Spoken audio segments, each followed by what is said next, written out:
Good afternoon. My name is Monique Gaudette, and I'm with the Maine Department of Transportation.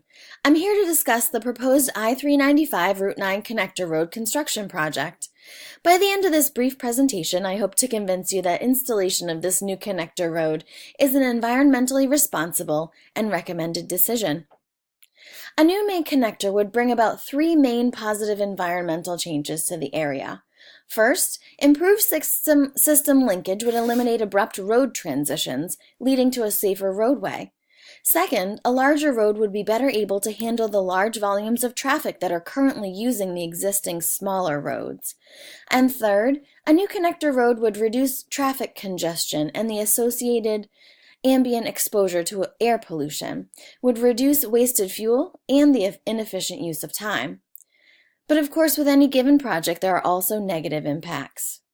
The first that we'll consider is the potential impact to 9 acres of waterfowl and wading bird wetland habitat. To mitigate, every effort will be made to avoid disturbing wetlands. In this case, prevention is the key to conservation. The selection of the least environmentally damaging, practicable alternative, or LEDPA, takes wetland conservation heavily into consideration, so designers have purposefully narrowed the footprint to minimize impacts whenever possible during the planning process. In cases where it's impossible to avoid damaging wetland environments, one mitigation option is to create new wetlands. Another option is to try to conserve or to approve additional wetlands that have already been impacted. A third option would be to pay in lieu fees, which would allow for a fee to be paid in lieu of permittee-performed mitigation. The presence of two endangered species, the Atlantic salmon and the northern long-eared bat, have triggered extensive investigations into the circumstances of both species.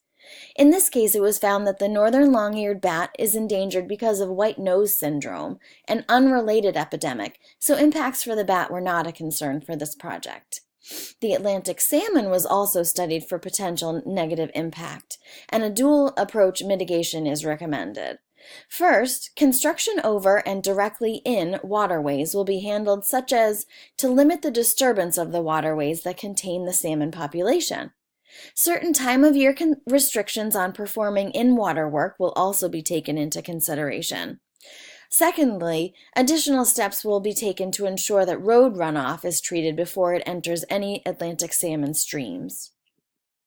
The second negative environmental impact is that a larger road will eliminate 2 blocks of undeveloped habitat and will fragment 3 more. Mitigation for habitat fragmentation has already occurred in the planning stages of this project. The road alternative 2B2 was chosen as the LEDPA primarily because it impacted the least amount of wetlands, but secondarily because of its preservation of unfragmented habitat. The 2B2 corridor runs roughly parallel to an existing utility line and will have minimal impact on wildlife because the land has already been fragmented. The third negative environmental impact is increased exposure to environmental noise. Mitigating noise exposure was also accomplished in the planning stages of this project. Noise levels were studied in terms of existing properties, and the 2B2 alternative was chosen as the best option after the balance of all of the environmental impacts were considered in totality. The fourth negative impact to consider is air pollution. Mitigating air pollution during the construction phase will consist of measures such as misting water over dry loose dirt or using tackifiers. The building of temporary fencing to act as air current barriers will also be used to help control air currents and contain loose soil.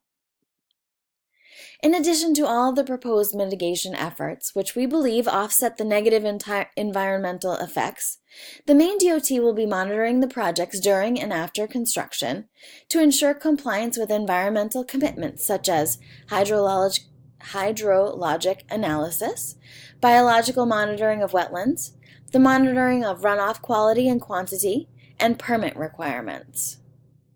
In conclusion, I believe that this project has several positive environmental aspects, and whatever environmental effects it may have can either be mitigated or offset. Therefore, I do recommend the construction of a new I-395 Route 9 connector. Resources for this presentation can be found here on this last slide, and I thank you very much for your time.